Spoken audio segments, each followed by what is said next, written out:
ಪ್ರೀಮಿಯರ್ಗೆ ತಮಗೆಲ್ಲರಿಗೂ ಸ್ವಾಗತ. HDFC bank ಕತೆ ಏನು, ತಗೊಂಡು ಸಾಕಾಯಿತು, ಕೆಳಗಡೆ ಬೀಳ್ತಾನೆ ಇದೆ, ಇದೆಲ್ಲ ಪ್ರಶ್ನೆಗಳು ಸುಮಾರು ದಿನದಿಂದ ನಮ್ಮ ಚಾನಲಲ್ಲಿ ಬರ್ತಾ ಇತ್ತು. ಅದಕ್ಕೋಸ್ಕರ ನಾನು HDFC ಬ್ಯಾಂಕಿಗೆ ಅಂತಲೇ ಒಂದು ಡೆಡಿಕೇಟೆಡ್ ವಿಡಿಯೋ ಮಾಡ್ಕೊಡ್ತೀನಿ ಅಂತ ನಿಮಗೆ ಹೇಳಿದ್ದೆ. ಆ ವಿಡಿಯೋ ಇವತ್ತಿನ ವಿಡಿಯೋ ಆಗಿದೆ. ಏನಿದೆ, ಏನಾಗ್ತಾ ಇದೆ HDFC ಬ್ಯಾಂಕಲ್ಲಿ ಅನ್ನೋದನ್ನು ಮಾತಾಡ್ತಾ ಹೋಗೋಣ. ಮೊದಲನೇದಾಗಿ ನಾನು ನೋಡಿ ಇವಾಗ ಸ್ಕ್ರೀನರ್ಗೆ ಕರ್ಕೊಂಡ್ಬಂದಿದ್ದೀನಿ. ಕೆಲವರು ಕೇಳ್ತಾ ಇದ್ರು ಸ್ಕ್ರೀನರ್ ಬಗ್ಗೆನೂ ಒಂದು ಡೆಡಿಕೇಟೆಡ್ ಡೆಮೋ ಅಂತ. ಬಟ್ ತುಂಬ ಏನು ಮಾಹಿತಿ ಇಲ್ಲ ಸರ್, ಎಲ್ಲದನ್ನೂ ನೀವು ನೋಡಬೇಕು ಅಂತಲೂ ಏನಿಲ್ಲ. ಬಟ್ ನೀವು ಸ್ಕ್ರೀನರಲ್ಲಿ ನೋಡ್ತಾ ಬರೋದಾದರೆ ಸ್ಟಾಕಿನ ROC ಮತ್ತು ROE ಕಮ್ಮಿ ಆಗಿದೆ.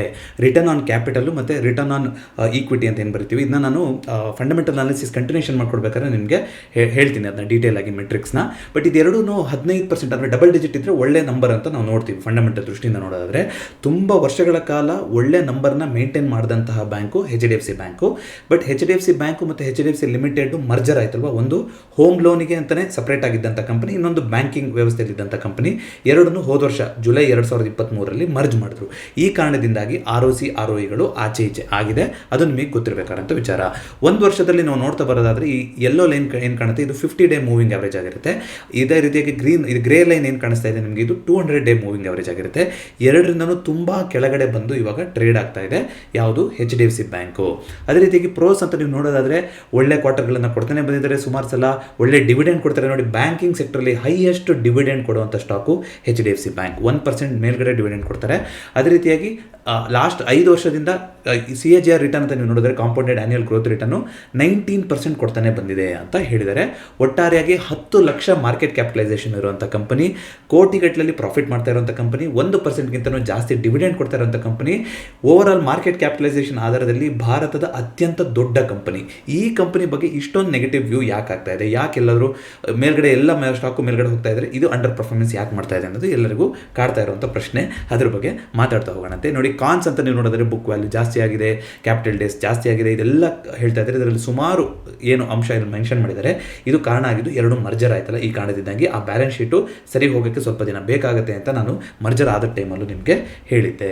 ಸೊ FIDAಗಳು ಮಾಡ್ತಿದ್ದಾರೆ ಏನು ಕತೆ ಅಂತ ನೋಡೋಕ್ಕೆ ನಿಮಗೆ ಇಲ್ಲಿ ಕೆಳಗಡೆ ಬಂದರೆ ನಿಮಗೆ ಶೇರ್ ಹೋಲ್ಡಿಂಗ್ ಪ್ಯಾಟರ್ನ್ ಅಂತ ಕಾಣುತ್ತೆ. ನೋಡಿ, ಈ HDFC ಬ್ಯಾಂಕು ಇದೇ ರೀತಿ ಸುಮಾರು ನಿಫ್ಟಿ 50 ಇರೋ ಕಂಪ್ನಿಗಳು 0% ಪ್ರಮೋಟರ್ ಆಗಿದೆ. ಮೊದಲು ಪ್ರಮೋಟರು ಇದರಲ್ಲಿ 25% ಇದ್ರು, ಅಷ್ಟೂ ಇವಾಗ ಫ್ರೀ ಫ್ಲೋಟ್ ಆಗಿ ಮಾಡಿಬಿಟ್ಟಿದ್ದಾರೆ 100%. ಈ ಥರ ಇದೊಂದೇ ಕಂಪ್ನಿ ಅಲ್ಲ, ಸುಮಾರು ಕಂಪ್ನಿಗಳಿದೆ. ಸೊ FIDAಗಳು ಇದರಲ್ಲಿ ಅಗ್ರೆಸಿವ್ ಆಗಿದ್ದಾರೆ. ಎಸ್ಪೆಷಲಿ FIS 50%ಗಿಂತ ಜಾಸ್ತಿ ಇದರಲ್ಲಿ ಸ್ಟೇಕ್ ಹೋಲ್ಡಿಂಗ್ ಇರುವಂಥದ್ದು FIS ಅವರ ಕಂಟ್ರೋಲಲ್ಲೇ ಇದೆ HDFC ಬ್ಯಾಂಕು ಕಂಪನಿ. ನೋಡಿ, ಒಂದು ಸ್ಟಾಕ್ ಮಾರ್ಕೆಟಲ್ಲಿ ಒಂದು ಕಾಮನ್ ಪರ್ಸೆಪ್ಷನ್ ಯಾವ ಥರ ಇದೆ ಅಂದರೆ, FIS ಯಾವ ಸ್ಟಾಕಲ್ಲಿ ಇದಾರೋ ಅದ್ರ ಜೊತೆ ನೀವಿದ್ದರೆ ಲಾಂಗ್ ಟರ್ಮಲ್ಲಿ ನೀವು ಇನ್ವೆಸ್ಟರ್ ಆಗಿದ್ದೀರಾ ಅಂದರೆ ಅದು ನಿಮ್ಮ ಸರಿಯಾದ ನಿರ್ಧಾರ ಆಗಿರುತ್ತೆ ಅಂತ ಹೇಳ್ತಾರೆ. ಅದೇ ರೀತಿ ಶಾರ್ಟ್ ಟರ್ಮಲ್ಲಿ ನೀವೇನಾದ್ರು ನೋಡ್ತಾ ಇದ್ರೆ DIS ಜೊತೆ ಇರಿ ಅಂತ ಒಂದು ಜನರಲ್ ಮಾತು, ಎಲ್ಲದರಲ್ಲೂ ಅಪ್ಲೈ ಆಗುತ್ತೆ ಅಂತಲ್ಲ. ಬಟ್ ಎರಡೂ ನೀವು ನೋಡೋದಾದರೆ ಜೂನ್ ಆದಮೇಲೆ ಸೆಪ್ಟೆಂಬರ್ ಡಿಸೆಂಬರ್ ಯಾವಾಗ ಇವರು ಪ್ರಮೋಟರ್ ಹೋಲ್ಡಿಂಗನ್ನು ಫ್ರೀ ಮಾಡಿದ್ರು, ಫ್ರೀ ಫ್ಲೋಟ್ ಮಾರ್ಕೆಟ್ ಕ್ಯಾಪಿಟಲೈಸೇಷನ್ ಆಯಿತು, ಇಬ್ಬರು ಕೂಡ ಆ್ಯಡ್ ಮಾಡಿಕೊಂಡು ಆಲ್ಮೋಸ್ಟ್ 80%ಗಿಂತ ಜಾಸ್ತಿ ಹೋಲ್ಡಿಂಗ್ ಈಗ ಇವ್ರ ಕೈಲೇ ಇದೆ. ಗೌರ್ಮೆಂಟಿಂದು ಸ್ವಲ್ಪ ಹೋಲ್ಡಿಂಗ್ ಇದೆ ಅಂತ ಇಲ್ಲಿ ತೋರಿಸ್ತಾ ಇದೆ. ಇದು ಡಿಸೆಂಬರ್ 2023 ಡೇಟಾ. HDFC ಬ್ಯಾಂಕಲ್ಲಿ ನೀವೇನು ಫಾಲ್ ಅಂತ ನೋಡೋಕ್ಕೆ ಶುರು ಮಾಡಿದ್ರಿ, ಅದು ಶುರುವಾಗಿದ್ದು ಜನವರಿಯಿಂದ. ಸೊ ಈಗ ನೆಕ್ಸ್ಟ್ ಮಾರ್ಚ್ ಡೇಟಾ ಬಂದಾಗ ಗೊತ್ತಾಗುತ್ತೆ FIAಗಳು ಎಷ್ಟು ಆಚೆ ಹೋದರು, 50%ಗಿಂತ ಕಮ್ಮಿ ಬಂದ್ರ, ಅದನ್ನ DI ಅವ್ರು ಕನ್ಸ್ಯೂಮ್ ಮಾಡ್ಕೊಂಡ್ರ ಅಥವಾ ರಿಟೇಲರ್ಸ್ ಕನ್ಸ್ಯೂಮ್ ಮಾಡ್ಕೊಂಡ್ರ ಅನ್ನೋದು ನಮಗೆ ಮಾರ್ಚ್ ಡೇಟಾ ಬಂದ ಮೇಲೆ ನಮಗೆ ಗೊತ್ತಾಗ್ತಾ ಹೋಗುತ್ತೆ. ಸೊ ಇದಿಷ್ಟು ಫಂಡಮೆಂಟಲಿ ಏನಿದೆ ಅಂತ ಗೊತ್ತಾಯಿತು. ಸೊ ಹಾಗಾದರೆ ಈಗ FIA ಅವರೇ ಮಾರಿರ್ಬೋದು ಅಂತ ಎಲ್ಲರಿಗೂ ಒಂದು ಊಹೆ, ಯಾಕೆಂದರೆ 52% ಅವರ ಹತ್ರನೇ ಇದ್ದಿದ್ದು ಅಂತ. ಸೊ FIA ಅವರೇ ಮಾರಿದಾದರೆ ಯಾಕೆ ಮಾರಿರ್ಬೋದು ಅಂತ FIA ಪರ್ಸ್ಪೆಕ್ಟಿವ್ಲಿ ಸ್ವಲ್ಪ ಯೋಚನೆ ಮಾಡೋಣ ಅಂತ ಬಂದಿದೆ ನಿಮಗೆ. ನೋಡಿ, ಇವಾಗ ಮಾರ್ಕೆಟ್ ಕ್ಯಾಪಿಟಲೈಸೇಷನ್ ಆಧಾರದಲ್ಲಿ HDFC ಬ್ಯಾಂಕು ವಿಶ್ವದ 4ನೇ ಅತ್ಯಂತ ದೊಡ್ಡ ಕಂಪನಿ ಅಂತ ಆಗಿದ್ದು ನಿಮಗೆಲ್ಲರಿಗೂ ಗೊತ್ತಿದೆ. ಆದರೆ ಮೊದಲ 3 ಕಂಪನಿ ಏನಿದೆಯಲ್ಲ ಬ್ಯಾಂಕಿಂಗಲ್ಲಿ ಒಟ್ಟಾರೆ ಇರೋದು, ಅದ್ರದ್ದು ಕಂಪ್ಯಾರಿಸನಲ್ಲಿ ನಾವು ನೋಡ್ತಾ ಹೋಗೋದಾದರೆ HDFC ಬ್ಯಾಂಕ್ ಎಲ್ಲಿ ನಿಲ್ಲುತ್ತೆ ಅನ್ನೋದು ಈ ಚಾರ್ಟು ನಿಮಗೆ ತೋರಿಸ್ತಾ ಇದೆ. ನೋಡಿ, JP Morgan ಅತ್ಯಂತ ದೊಡ್ಡ ಬ್ಯಾಂಕ್ ಆಗುತ್ತೆ ಮಾರ್ಕೆಟ್ ಕ್ಯಾಪಿಟಲೈಸೇಷನ್ ಆಧಾರದಲ್ಲಿ. ಅದರ ನಂತರ ಬ್ಯಾಂಕ್ ಆಫ್ ಅಮೆರಿಕಾ ಇದೆ, ಅದರ ನಂತರ ವೆಲ್ಸ್ ಫಾರ್ಗೋ ಬ್ಯಾಂಕ್ ಇದೆ, ಈಗ HDFC ಬ್ಯಾಂಕು ನಮ್ಮ ದೇಶದ ಬ್ಯಾಂಕು ಆ ಸ್ಥಾನದಲ್ಲಿದೆ. ಇಲ್ಲಿ ಅಸೆಟ್ ಟು ಲಯಬಿಲಿಟಿ ಅಂತ ಬರುತ್ತೆ. ನೋಡಿ, ಒಂದು ನಾನು HDFC ಬ್ಯಾಂಕಲ್ಲಿ ಕೇಳ್ಕೊಂಡ್ಬಂದಿದ್ದು ಏನು ಅಂತಂದರೆ, ನಿಮಗೆ ಈಗ ಕ್ರೆಡಿಟ್ ಟು ಅಸೆಟ್ ರೇಷಿಯೋ ಅಂತ ಬರುತ್ತೆ, ಕ್ರೆಡಿಟ್ ಟು ಡೆಪಾಸಿಟ್ ರೇಷಿಯೋ ಅಂತ ಕರಿತೀವಿ ಅದನ್ನ.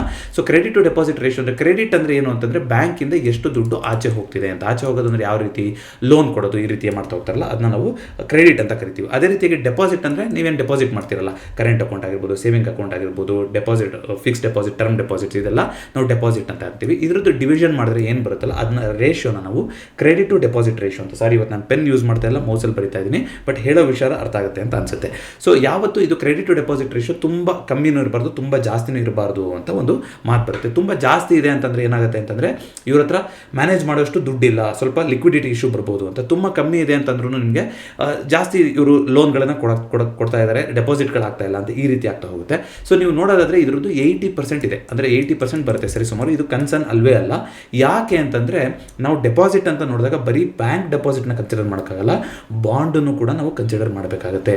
ಮತ್ತು ಲಿಕ್ವಿಡಿಟಿ ಅಂತ ಬಂದಾಗ ನೋಡಿ, ಕ್ಯಾಶ್ ಅಂದರೆ ನೀವೇನು ಅಕೌಂಟಲ್ಲಿ ಇಟ್ಟಿರ್ತಾರಲ್ಲ ಆ ದುಡ್ಡನ್ನು ಬೇಗ ನಾವು ತಗೊಂಡು ಹೋಗ್ಬಿಡ್ಬೋದು.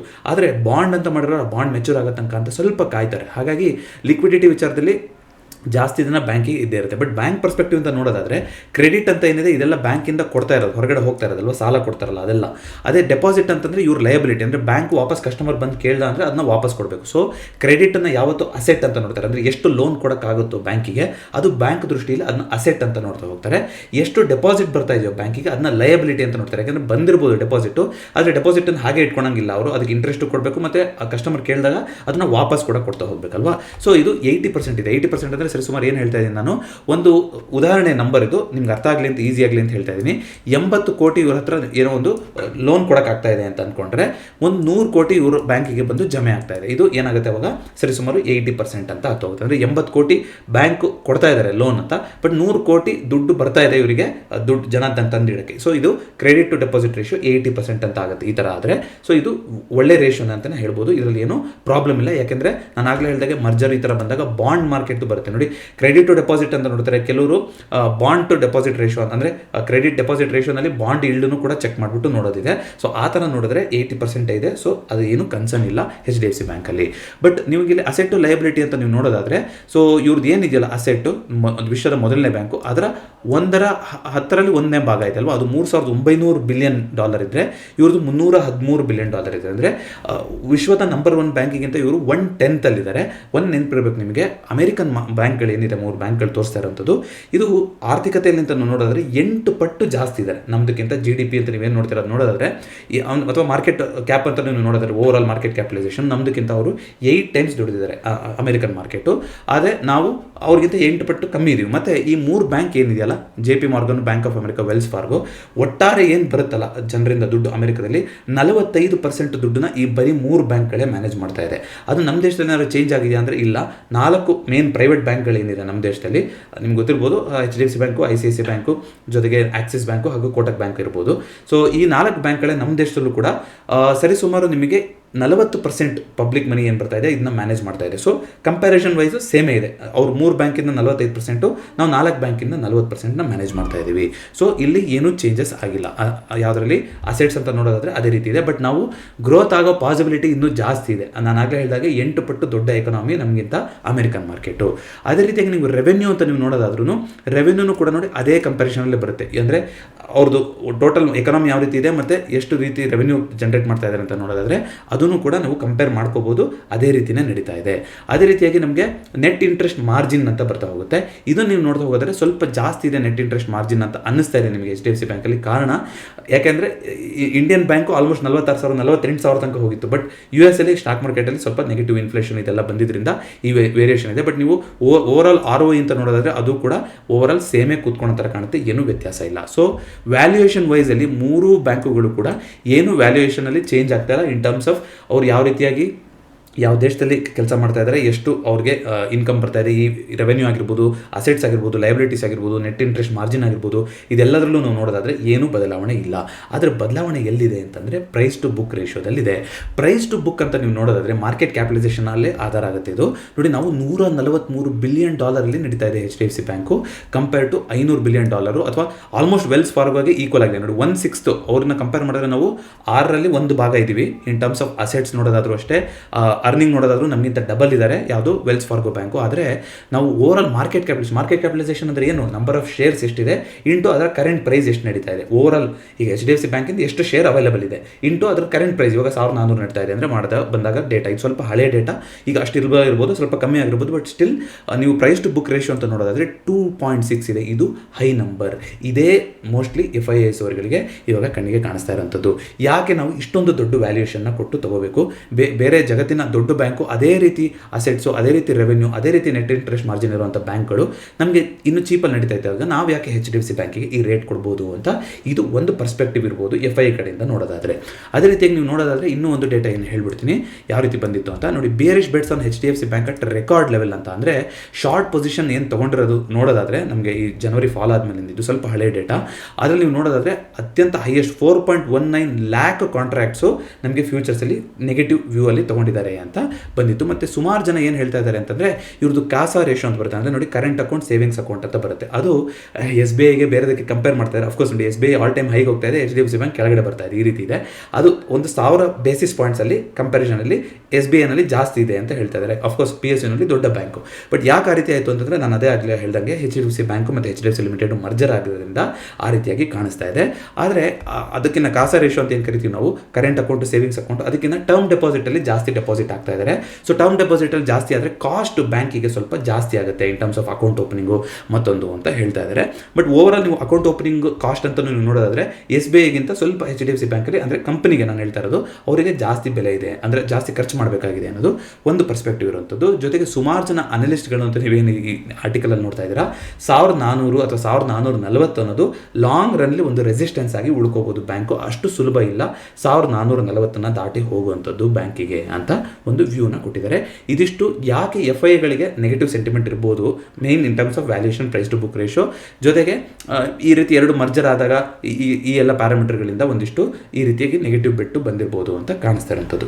ಹಾಗಾದರೆ ಪಾಸಿಟಿವ್ ಏನು ಇಲ್ವಾ ಸಾರ್ ಅಂತಂದರೆ ನೋಡಿದ್ರೆ ಪಾಸಿಟಿವ್ ಹೇಳ್ತೀನಿ ನೋಡಿ. ಇವಾಗ ಮರ್ಜರ್ ಆದಮೇಲೆ HDFC ಬ್ಯಾಂಕಿನ ಹೋಮ್ ಲೋನ್ ಗ್ರೋತು ಸಿಕ್ಕಾಪಟ್ಟಿ ದೊಡ್ಡದಾಗಿದೆ ಅಂತ ಮ್ಯಾನೇಜ್ಮೆಂಟ್ ಕಡೆಯಿಂದ ಆನ್ಸರ್ ಬಂದಿತ್ತು. ಇದು ಕಾಸಾ ಡೆಪಾಸಿಟ್ ಕೂಡ ಇದನ್ನು ಇನ್ಕ್ರೀಸ್ ಮಾಡ್ತಾ ಇದೆ ಅಂತಂದರೆ, ಮೊದಲು ಇವಾಗ ಒಂದು ಬ್ಯಾಂಕಿಂದ ಇನ್ನೊಂದು ಬ್ಯಾಂಕಿಗೆ ಶಿಫ್ಟ್ ಮಾಡೋದು ಈ ರೀತಿ ಎಲ್ಲ ಆಗುತ್ತಲ್ಲ, ಅದನ್ನ ನಾವು ಏನಂತ ಕರೀತಾರೆ, ಡಿಸ್ಪರ್ಸಲ್ಸ್ ಅಂತ ಕರೀತಾರೆ ಇವರು. ಅದು ನೀವು ನೋಡೋದಾದರೆ ಮೊದಲು 30 to 35% ಇವ್ರ ಹತ್ರ HDFC ಲಿಮಿಟೆಡ್ ಯಾರು ಬಂದು ಲೋನ್ ತೊಗೊತಾ ಇದ್ರು, ಆ ಡಿಸ್ಪರ್ಸಲ್ ಇನ್ಕ್ರಿಮೆಂಟಲ್ ಡಿಸ್ಪರ್ಸಲ್ಸು 30 to 35% ಇತ್ತು. ಈಗ ಅದು 80% ಆಗ್ತಾ ಇದೆ. ಅಂದರೆ ಅಲ್ಲೇ ಅಕೌಂಟು ಓಪನ್ ಮಾಡಿ ಅಲ್ಲೇ ಲೋನು ಮಾಡ್ತಾ ಇರೋರ ಸಂಖ್ಯೆ ಕ್ರಮೇಣ ಜಾಸ್ತಿ ಆಗ್ತಾನೆ ಇದೆ. ಇದನ್ನು ನಾವು 90%ಗೂ ತೊಗೊಂಡು ಹೋಗಬೇಕು ಅಂತಿದೆ. ಇದರಿಂದ ಏನಾಗುತ್ತೆ, ಕಸ್ಟಮರ್ಸ್ ಅಲ್ಲೇ ಲೋನು ತೊಗೊತಾ ಇದ್ದಾರೆ, ಅಲ್ಲೇ ಅವರು ಡೆಪಾಸಿಟ್ನು ಮಾಡ್ತಾ ಇದ್ದಾರೆ ಅಂತಂದರೆ ಡೆಪಾಸಿಟ್ ಏನು ಇದಾಗುತ್ತೋ ಅದು ಜಾಸ್ತಿ ಆಗ್ತಾ ಹೋಗುತ್ತೆ. ಜೊತೆಗೆ ನೀವು ಇನ್ನೊಂದು ಗಮನಿಸಬೇಕಾಗಿರುವಂಥದ್ದು, ತುಂಬ ನಮಗೆ ಬೆಳೆಯೋಕ್ಕೆ ಜಾಗ ಇದೆ ಯಾವುದರಲ್ಲಿ, ನಮ್ಮ ದೇಶದಲ್ಲಿ. ಯಾಕಂದರೆ ಪರ್ ಕ್ಯಾಪಿಟ ಇನ್ಕಮ್ ಅಂತ ನಾವು ನೋಡಿದ್ರೆ ನಾವು 10ರ 1 ಭಾಗದಲ್ಲಿ ಇದ್ದೀವಿ US ಕಂಪೇರ್ ಮಾಡಿದ್ರೆ.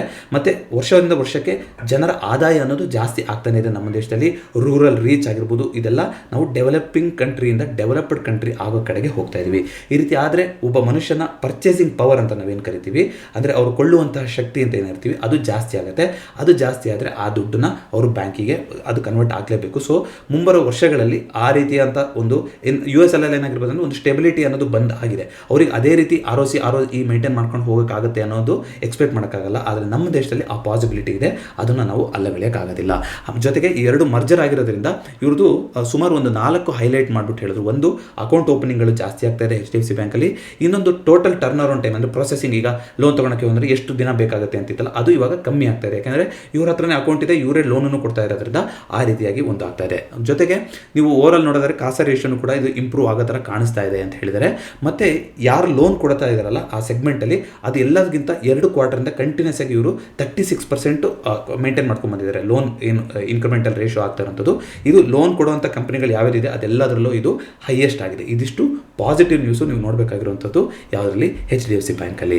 ಹಾಗಾದರೆ ನಾವು ಏನು ಮಾಡ್ಬೋದು ಅಂತಂದರೆ ನೋಡಿ, ನಾನು ಸ್ಟಾಕ್ ಮಾರ್ಕೆಟ್ ಪರ್ಸ್ಪೆಕ್ಟಿವಿಂದ ನಿಮಗೆ ಹೇಳ್ತಾನೆ ಬಂದಿದ್ದೀನಿ. 1300 ಕೂಡ ನಾವು ಎಕ್ಸ್ಪೆಕ್ಟ್ ಮಾಡಬೇಕು, ಎಕ್ಸ್ಪೆಕ್ಟ್ ಮಾಡೋದಿಲ್ಲ ಅಂತ ಹೇಳೋಕ್ಕಾಗಲ್ಲ. ಆದರೆ 2021ರಿಂದ ನಾವು ಇದೇ ಲೆವೆಲಲ್ಲಿದ್ದೀವಿ. 2021ರಲ್ಲಿ ಜನವರಿನಲ್ಲಿ ಯಾರಾದರೂ ಬೈ ಮಾಡಿದರೆ ಅವರಿಗೆ ಈಗ 2024 ಫೆಬ್ರವರಿಲಿ ಕೂಡ ಲಿಟ್ರಲಿ ಅದೇ ಲೆವೆಲ್ಗೆ ಸಿಗ್ತಾ ಇದೆ. ಎಲ್ಲಿ ತೊಗೊಂಡಿದ್ರು ಅಲ್ಲಿಗೆ ಏನೂ ಬದಲಾವಣೆ ಆಗಿಲ್ಲ. ಸೊ ಇದನ್ನು ನಾನು ಒಬ್ಬ ಲಾಂಗ್ ಟರ್ಮ್ ಇನ್ವೆಸ್ಟರ್ ಆಗಿ, ಜೊತೆಗೆ HDFC ಬ್ಯಾಂಕಲ್ಲಿ ನೋಡಿ ದೀಪಕ್ ಪಾರಿಕ್ ಅಂತ ಇದ್ದರು, HDFC ಲಿಮಿಟೆಡಲ್ಲಿ ದೊಡ್ಡ ಹೆಸರು ಅವರು. HDFC ಲಿಮಿಟೆಡ್ ಮರ್ಜರ್ ಆದಮೇಲೆ ಅವರು ರಿಟೈರ್ಮೆಂಟ್ನ ತೊಗೊಂಡ್ರು. ಅದೇ ರೀತಿಯಾಗಿ ಈಗ ಏನು ಶಶಿಧರನ್ ಜಗದೀಶನ್ ಇದ್ದಾರೆ, ಇವರು ಕೂಡ ಕನ್ಸಿಸ್ಟೆಂಟ್ ಆಗಿ ದುಡ್ಡನ್ನು ಮಾಡ್ತಾನೆ ಬಂದಿರುವಂಥದ್ದು. ನಾನು ಯಾರು ಸುಮಾರು ಹಿಂದೆ ನಮ್ಮ ಕಾಫಿ ಕ್ಯಾನ್ ಇನ್ವೆಸ್ಟಿಂಗ್ ಅಂತ ಏನು ಮಾತಾಡಿದ್ದೆ, ಅದರಲ್ಲಿ ಬರುವಂಥ ಕೂತ್ಕೊಳ್ಳುವಂಥ ಕಂಪನಿ. ಯಾಕಂದರೆ ವರ್ಷದಿಂದ ವರ್ಷಕ್ಕೆ ಅಂಥ ಒಂದು ಡಿವಿಡೆಂಡ್ ಆಗಲಿ ಅಂಥ ಒಂದು ROE ಆಗಲಿ ಕಂಟಿನ್ಯೂಸ್ ಆಗಿ ಜನರೇಟ್ ಮಾಡ್ಕೊತಾನೆ ಬಂದಿರುವಂಥ company HDFC bank company. So ನಾನು ಈ ಆಪರ್ಚುನಿಟಿನ ಒಂದು ಲಾಂಗ್ ಟರ್ಮ್ ದೃಷ್ಟಿಗೆ ಇನ್ವೆಸ್ಟ್ ಮಾಡಬೇಕು ಅಂತಲೇ ಯೋಚನೆ ಮಾಡ್ತಾ ಇದ್ದೀನಿ. ಕೆಳಗಡೆ ಬಂದರೆ 1300 ಲೆವೆಲ್ ಕೂಡ ವೆರಿ ಇಂಪಾರ್ಟೆಂಟ್ ಆಗ್ತಾ ಹೋಗುತ್ತೆ. ಸೊ 1380ರಿಂದ 1300 ಲೆವೆಲಲ್ಲಿ ಎಲ್ಲಿ ಅಕ್ಯುಮುಲೇಟ್ ಮಾಡ್ಕೊಳಕ್ಕೂ ಯಾವುದೇ ತೊಂದರೆ ಇಲ್ಲ ಅನ್ನೋದು ನನ್ನ ಪರ್ಸನಲ್ ಒಪಿನಿಯನ್. ಹೇಗೆ ನಾನು ಸೆಬಿ ರಿಜಿಸ್ಟರ್ಡ್ ಇನ್ವೆಸ್ಟ್ಮೆಂಟ್ ಅಡ್ವೈಸರ್ ಆಗಿರೋದಿಲ್ಲ. ಜೊತೆಗೆ ನಾನು ಫ್ಯೂಚರ್ ಪ್ರಾಸ್ಪೆಕ್ಟಲ್ಲಿ ನೋಡೋದಾದರೆ ನಮ್ಮ ದೇಶದ ಬ್ಯಾಂಕಿಂಗ್ ಸೆಕ್ಟರ್ ಇನ್ನೂ ಬೂಮ್ ಆಗೋಕ್ಕೆ, ಇಲ್ಲಿ ಪರ್ಚೇಸಿಂಗ್ ಪವರ್ ಇನ್ನೂ ಜಾಸ್ತಿ ಆಗೋಕ್ಕೆ ಅವಕಾಶ ಇದೆ ಇರೋದ್ರಿಂದ ನಾನು ಒಬ್ಬ ವ್ಯಾಲ್ಯೂ ಬೈಯರ್ ಆಗಿ ವ್ಯಾಲ್ಯೂ ಇನ್ವೆಸ್ಟಿಂಗ್ ಮೆಥಡ್ ಮೂಲಕ ಇದನ್ನು ನಾನು ಬೈ ಮಾಡಬೇಕು ಅಂತಲೇ ಇಷ್ಟಪಡ್ತೀನಿ. ಆದರೆ 2-3 ತಿಂಗಳಲ್ಲಿ ಏನೋ ಆಗಿಬಿಡುತ್ತೆ ಅಥವಾ ಒಂದು ವರ್ಷದಲ್ಲೇ ಏನೋ ಬದಲಾವಣೆ ಆಗುತ್ತೆ ಅನ್ನೋ ಎಕ್ಸ್ಪೆಕ್ಟೇಷನಲ್ಲಿ ನಾನು ಬೈ ಮಾಡ್ತಾ ಇಲ್ಲ. HDFC ಬ್ಯಾಂಕಲ್ಲಿ ನಾನು ದೀರ್ಘಾವಧಿನಲ್ಲಿ ಹೂಡಿಕೆ ಮಾಡಲಿಕ್ಕೆ ಸಿದ್ಧ ಆಗಿದ್ದೀನಿ. ಅದಕ್ಕೋಸ್ಕರ ಈ ವ್ಯಾಲ್ಯೂಷನಲ್ಲಿ ಬೈ ಮಾಡ್ತಾ ಇದ್ದೀನಿ. ಸೊ ನನ್ನ ವ್ಯೂ, ನೀವೇನಾದ್ರು ಕೇಳ್ತಾ ಇದ್ದಾರೆ ಅಂದರೆ ಏನು ಮಾಡಬೇಕು ಏನು ಅಂತಂದರೆ, ನೀವು ಒಬ್ಬ ಲಾಂಗ್ ಟರ್ಮ್ ಇನ್ವೆಸ್ಟರ್ ಆದರೆ ಇದು ಗೋಲ್ಡನ್ ಆಪರ್ಚುನಿಟಿ ನೀವು ಯುಟಿಲೈಸ್ ಮಾಡ್ಕೋಬೇಕು ಅಂತಲೇ ನಾನು ಹೇಳ್ತಾ ಹೋಗ್ತೀನಿ. ಅದೇ ರೀತಿಯಾಗಿ ಈಗ ಫಾಲ್ ಆಯ್ತಲ್ಲ, ಇದಾದ್ಮೇಲೆ ಮ್ಯೂಚುವಲ್ ಫಂಡ್ ಏಜೆನ್ಸಿಗಳು ಏನಾಗಿ ಮಾಡಿದ್ದಾವೆ ಅಂತ ನಿಮಗೆ ತೋರಿಸ್ಬಿಡ್ತೀನಿ ನೋಡಿ. ಯಾವಾಗ ಈ ಜನವರಿಯಲ್ಲಿ ಫಾಲ್ ಆಗ್ತಾ ಬಂತು, ಆಕ್ಸಿಸ್ ಮ್ಯೂಚುವಲ್ ಫಂಡು 31 ಲಕ್ಷ ಶೇರ್ಸ್ನ ಮಾರಿದ್ದಾರೆ. ಅಂದರೆ ಅವರು ಆಚೆ ಬಂದಿದ್ದಾರೆ 31 ಲಕ್ಷ ಶೇರ್ಸು HDFC ಬ್ಯಾಂಕಿಂದ. ಮೋತಿಲಾಲ್ ಆಸ್ವಾಲ್ ಅವರು 21 ಲಕ್ಷ ಶೇರ್ನ ಆಚೆ ಬಂದಿದ್ದಾರೆ, ಅಷ್ಟನ್ನು ಮಾರಿಬಿಟ್ಟು. SBI 1 ಕೋಟಿ ಶೇರ್ನ ಅವರು ಕೊಟ್ಬಿಟ್ಟಿದ್ದಾರೆ ಅವ್ರ ಹತ್ರ. SBI ಮ್ಯೂಚುವಲ್ ಫಂಡ್ ಗ್ರೂಪ್ ಯಾವ್ಯಾವುದು ಲಾರ್ಜ್ ಕ್ಯಾಪ್ ಮಿಡ್ ಕ್ಯಾಪ್ ಎಲ್ಲೆಲ್ಲಿ HDFC ಬ್ಯಾಂಕ್ ಇತ್ತು ಒಟ್ಟಾರೆ ಶೇರ್ಸು ಅಷ್ಟನ್ನು ಕೊಟ್ಟಿದ್ದಾರೆ. ಆದರೆ ಯಾರು ಕೊಂಡ್ಕೊಂಡಿದ್ದಾರೆ ನೋಡಿ, ಇಲ್ಲಿ ICICI mutual fund company, asset management company 1.7 ಕೋಟಿ ಶೇರ್ಗಳನ್ನು ಖರೀದಿ ಮಾಡಿದೆ. ಅದೇ ರೀತಿಯಾಗಿ HDFC ಗ್ರೂಪೇನೆ 70 ಲಕ್ಷ ಶೇರನ್ನು ಖರೀದಿ ಮಾಡಿದೆ. ಪರಾಗ್ ಪರೀಕ್ ಅವ್ರದ್ದು ಕೂಡ 60 ಲಕ್ಷ ಶೇರ್ಗಳನ್ನು ಬೈ ಮಾಡಿದ್ದಾರೆ. ಸೊ ಏನು ಕಾಣಿಸ್ತಾ ಇದೆ ನಿಮಗೆ ಇಲ್ಲಿ ಅಂದರೆ, ಇನ್ವೆಸ್ಟಿಂಗ್ ಪ್ರಿನ್ಸಿಪಲ್ ಅನ್ನೋದು ಒಬ್ಬರಿಂದ ಒಬ್ಬರಿಗೆ ಬೇರೆ ಆಗುತ್ತೆ. ಕೆಲವರು ಗ್ರೋತ್ ಇನ್ವೆಸ್ಟಿಂಗ್ ಅಂತ ನೋಡೋರು ಅಥವಾ ಮೊಮೆಂಟಮ್ ಇನ್ವೆಸ್ಟ್ ಅಂತ ನೋಡೋರು, ಈಗ ಸ್ಟಾಕಲ್ಲಿ ಮೊಮೆಂಟಮ್ ಇಲ್ಲ, ಇದು ಕೆಳಗಡೆ ಬರ್ತಾ ಇದೆ, ನಾವು ಇದನ್ನು ಬಿಟ್ಟು ಯಾವುದು ಮೇಲ್ಗಡೆ ಹೋಗ್ತಾ ಇದೆಯೋ ಆ ವ್ಯೂಗೆ ಹೋಗೋಣ ಅಂತ ತಗೊಂಡೋಗಿ ಹೋಗ್ತಾರೆ. ಆದರೆ ವ್ಯಾಲ್ಯೂ ಬೈಯಿಂಗ್ ಮಾಡೋರು ಏನು ಮಾಡ್ತಾರೆ, ದೀರ್ಘಾವಧಿನಲ್ಲಿ ಒಂದು ಡಿಸ್ಕೌಂಟಲ್ಲಿ ಸಿಗ್ತಾ ಇದೆ, ನಾನೀಗ ಆ್ಯಡ್ ಮಾಡಿಕೊಂಡು ನನ್ನ ಪೋರ್ಟ್ಫೋಲಿಯೋನಲ್ಲಿ ಸೆಟ್ಲ್ ಆಗಿ ಆರಾಮಾಗಿ ಕೂತ್ಕೋಬೋದು ಅಂತ ಆ ರೀತಿ ನೋಡ್ತಾ ಹೋಗ್ತಾರೆ. ಅದು ನಿಮ್ಮ ಟೇಸ್ಟಿಗೆ ನಿಮ್ಮ ಗೋಲ್ ಏನಿರುತ್ತೆ ಇನ್ವೆಸ್ಟ್ಮೆಂಟಲ್ಲಿ ಅದಕ್ಕೆ ಸಂಬಂಧಪಟ್ಟಂಥದ್ದು. ನೀವು ಶಾರ್ಟ್ ಟರ್ಮ್ ವ್ಯೂ ಅಲ್ಲಿ ನೋಡ್ತಾ ಇದ್ದೀರಾ ಅಂದರೆ ಖಂಡಿತ HDFC ಬ್ಯಾಂಕಲ್ಲಿ ನಿಮಗೆ ಶಾರ್ಟ್ ಟರ್ಮಲ್ಲಿ ಅಂಥ ಒಂದು ಶಾರ್ಟ್ ಕವರಿಂಗ್ ಸಿಗುತ್ತೆ ಅಂತ ನಾನು ಹೇಳ್ತಾ ಇಲ್ಲ. ಆದರೆ ಲಾಂಗ್ ಟರ್ಮ್ ಇನ್ವೆಸ್ಟರ್ ಆಗಿ ಯೋಚನೆ ಮಾಡ್ತಾ ಇದ್ದೀರಾ ಅಂದರೆ ಖಂಡಿತ ನೀವು HDFC ಬ್ಯಾಂಕಲ್ಲಿ ನೀವು ಬೈ ಮಾಡೋದ್ರ ಬಗ್ಗೆ ಯೋಚನೆ ಮಾಡ್ತಾ ಹೋಗ್ಬೋದು. ಒಂದು ಚಿಕ್ಕ ಟೈಮ್ ಫ್ರೇಮಲ್ಲಿ ನೋಡಿದಾಗ ನಮಗೆ ಅಲ್ಲೋಲ ಕಲ್ಲೋಲ ಆಗ್ತಾ ಇದೆ, ಆ ರೀತಿ ಈ ರೀತಿ ಅಂತ ಆಗಿರುತ್ತೆ. ಸ್ವಲ್ಪ ಲಾಂಗ್ ಟರ್ಮ್ ಬರೀ HDFC ಬ್ಯಾಂಕಿಗೆ ಅಂತ ನಾನು ಹೇಳ್ತಾ ಇಲ್ಲ, ಸ್ವಲ್ಪ ದೀರ್ಘಾವಧಿನಲ್ಲಿ ಬಂದು ನೀವು ನಿಫ್ಟಿ ರಿಟರ್ನ್ ನೋಡೋದಾದರೆ ನಾನು ಎಲ್ಲಿ ಇನ್ವೆಸ್ಟ್ ಮಾಡಿದ್ರು ಸರಿನೇ ಇತ್ತಲ್ಲ ಅಂತ ನಿಮಗೆ ಅನಿಸ್ತಾ ಹೋಗುತ್ತೆ. ಅದೇ ಒಂದು ಬೆನಿಫಿಟ್ಟು. ಅದಕ್ಕೆ ನಾವು ಕಾಂಪೌಂಡಿಂಗ್ನ 8th ವಂಡರ್ ಅಂತ ಐನ್ಸ್ಟೀನ್ ಅವರು ಕರೆದಿದ್ದಾರೆ ಅಂತ ಹೇಳಿರುವಂಥದ್ದು.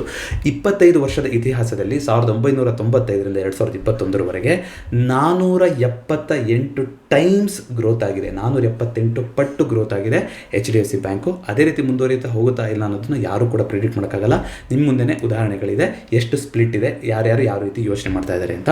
ಮಾರ್ಚಲ್ಲಿ FIDA ಡೇಟಾ ಹೊರಗಡೆ ಬರಲಿ, HDFC ಬ್ಯಾಂಕಿಂದು ಎಷ್ಟು ಆಚೆ ಬಂದಿದ್ದಾರೆ ಏನಾಗಿದೆ ಅಂತ ಗೊತ್ತಾಗ್ತಾ ಹೋಗುತ್ತೆ. ನನ್ನ ವ್ಯೂ ನಾನು ಆಲ್ರೆಡಿ ಹೇಳಿದ್ದೀನಿ, ನಾನು ಬುಲ್ಲಿಶ್ ಆಗಿದ್ದೀನಿ HDFC ಬ್ಯಾಂಕಲ್ಲಿ on a long run basis. So ಚಾರ್ಟ್ಸಲ್ಲಿ ನಾವು ಪ್ರತಿದಿನ ಮಾತಾಡ್ತಾ ಇದ್ದೀವಿ ಜಸ್ಟ್ ಫಾರ್ ರಿವಿಷನ್. ಸೊ 1480 ಲೆವೆಲಿಂದ ಕೆಳಗಡೆ ಬಂದಾಗ ನಾವು ಇನ್ವೆಸ್ಟ್ ಮಾಡ್ಬೋದು ಅಂತ ಅಂದ್ಕೊಂಡ್ವಿ. 1400, 1380 ಈ ಲೆವೆಲಲ್ಲಿ ಎಲ್ಲರೂ ಕೂಡ ಇನ್ವೆಸ್ಟ್ ಮಾಡ್ತಾ ಹೋಗ್ಬೋದು. 1300 ತನಕ ನೀವು ಹಂತವಾಗಿ ಬೈ ಮಾಡ್ತಾ ಹೋಗ್ಬೋದು. ಈಗ ವಾಪಸ್ ಈ ವಾರದಲ್ಲಿ ಒಂದು ಗ್ರೀನ್ ಕಲರ್ ಕ್ಲೋಸಿಂಗ್ ಆಗಿದೆ ಅಂತ ಬಂದಿದೆ, ಆದರೂ ಕೂಡ 1480ನ ಕನ್ಸಿಡರಬಲ್ ಆಗಿ ಯಾವಾಗ ಬೀಟ್ ಮಾಡಿ ಮೇಲ್ಗಡೆ ಹೋಗಲ್ವೋ ಅಲ್ಲಿ ತನಕ ಸ್ಟಾಕಲ್ಲಿ ಸ್ವಲ್ಪ ರೆಸಿಸ್ಟೆನ್ಸ್ ಇರೋದು ಕಾಣಿಸ್ತಾನೆ ಹೋಗುತ್ತೆ. ಸೊ ನೋಡ್ತಾ ಹೋಗೋಣ, 1480ನ ದಾಟ್ ಮೇಲ್ಗಡೆ ಹೋದರೆ ಒಂದು ಶಾರ್ಟ್ ಕವರಿಂಗ್ ಬರ್ತಾ ಹೋಗ್ಬೋದು, ಇಲ್ಲ ಅಂದರೆ ವಾಪಸ್ 1300 ಕಡೆಗೂ ಬರ್ತಾ ಹೋಗ್ಬೋದು. ಆ ವ್ಯೂ ಜೊತೆಗೆ ಇನ್ವೆಸ್ಟ್ ಮಾಡೋಕ್ಕೆ ಬನ್ನಿ. ಒಂದೇ ಸಲ ಎಲ್ಲದನ್ನು ಯಾವುದ್ರಲ್ಲೂ ಕೂಡ ಯಾವುದೇ ಸ್ಟಾಕ್ ಆಗಿದ್ರು ಕೂಡ ಇನ್ವೆಸ್ಟ್ ಮಾಡೋಕ್ಕೆ ಹೋಗ್ಬಿಡಿ. ಮತ್ತು ತುಂಬ ನನಗೆ ಇಷ್ಟ ಈ ಸ್ಟಾಕು ಅಂತ ಆಗಲಿ ಯಾವುದೇ ಒಂದು ಕಾರಣಕ್ಕಾಗಲಿ ನಿಮ್ಮ ಪೋರ್ಟ್ಫೋಲಿಯೋನಲ್ಲಿ 25%ಗಿಂತ ಜಾಸ್ತಿ ಒಂದೇ ಸ್ಟಾಕಲ್ಲಿ ಅಥವಾ ಒಂದೇ ಸೆಕ್ಟರಲ್ಲಿ ಇನ್ವೆಸ್ಟ್ಮೆಂಟ್ ಮಾಡೋದು ಕೂಡ ಒಳ್ಳೆ ಡಿಸಿಷನ್ ಆಗೋದಿಲ್ಲ. ಇದನ್ನು ನಾನು ಶಾರ್ಟ್ ಸೀರೀಸಲ್ಲಿ 10 ಗೋಲ್ಡನ್ ರೂಲ್ಸ್ ಇನ್ ಇನ್ವೆಸ್ಟಿಂಗ್ ಅನ್ನೋದ್ರಲ್ಲಿ ನಾನು ನಿಮಗೆ ತಿಳಿಸ್ಕೊಟ್ಟಿದ್ದೀನಿ. ಬಹುಶಃ ಈಗ HDFC ಬ್ಯಾಂಕಿನ ಕ್ಲಾರಿಟಿ ಸಿಕ್ಕಿದೆ ಅಂತ ಅನ್ಕೋತೀನಿ. ಯಾವ ಲೆವೆಲ್ನ ಎಕ್ಸ್ಪೆಕ್ಟ್ ಮಾಡ್ಬೋದು, ಯಾವ ರೀತಿ ವ್ಯೂ ಇದೆ, ಯಾಕೆ FIRಗಳು ಸೇಲ್ ಮಾಡ್ತಾ ಇರ್ಬೋದು ಅನ್ನೋದನ್ನ ಹೇಳುವಂಥ ಪ್ರಯತ್ನ ಆಗಿತ್ತು. ಈ ವಿಡಿಯೋ ಇಷ್ಟ ಆಗಿದೆ ಅಂದರೆ ದಯವಿಟ್ಟು ವಿಡಿಯೋನ ಲೈಕ್ ಮಾಡಿ ಹಾಗೂ ಚಾನಲ್ಗೆ ಸಬ್ಸ್ಕ್ರೈಬ್ ಮಾಡಿ. ಫಂಡಮೆಂಟಲ್ ಅನಾಲಿಸಿಸ್ ಬಗ್ಗೆ ಇನ್ನೂ ಹೆಚ್ಚಿನ ಮಾಹಿತಿ ಬೇಕು ಅಂತಿದ್ರೆ ವಿ ನೀಡ್ ಫಂಡಮೆಂಟಲ್ ಅನಾಲಿಸಿಸ್ ಅಂತ, ಅಥವಾ ಫಂಡಮೆಂಟಲ್ ಅನಾಲಿಸಿಸ್ ಬೇಕು ಅಂತ ಅದು ಏನೇ ಆಗಲಿ ನೀವು ನಿಮ್ಮ ಅಭಿಪ್ರಾಯನ ತಿಳಿಸಿದ್ರೆ ಫಂಡಮೆಂಟಲ್ ಅನಾಲಿಸಿಸ್ ಸೀರೀಸಲ್ಲಿ ಮಾತಾಡ್ತಾ ಹೋಗೋಣ. ಆಗ ಸುಮಾರು ಪ್ಯಾರಾಮೀಟರ್ಗಳು ROE ಇದನ್ನು ನಾವು ನೋಡ್ತಾ ಹೋಗ್ಬೋದು. ಆದರೆ ಆಲ್ರೆಡಿ ಫಂಡಮೆಂಟಲ್ ಅನಾಲಿಸಿಸ್ ಅಂತ ಒಂದು ಪ್ಲೇಲಿಸ್ಟ್ ಇದೆ, ದಯವಿಟ್ಟು ಆ ಪ್ಲೇಲಿಸ್ಟ್ನ ನೀವು ಚೆಕ್ಔಟ್ ಮಾಡಿ ಅಂತ ಕೇಳ್ಕೊತೀನಿ. 2024ರ ನಮ್ಮ ಚಾನಲ್ನ ಮಿಷನ್ ತಮಗೆಲ್ಲರಿಗೂ ಗೊತ್ತಿದೆ, ಜೀವ ವಿಮೆ ನಮ್ಮೆಲ್ಲರ ಹೊಣೆ. ಮತ್ತೊಮ್ಮೆ ಭೇಟಿಯಾಗೋಣ. ಎಲ್ಲರಿಗೂ ನಮಸ್ಕಾರ.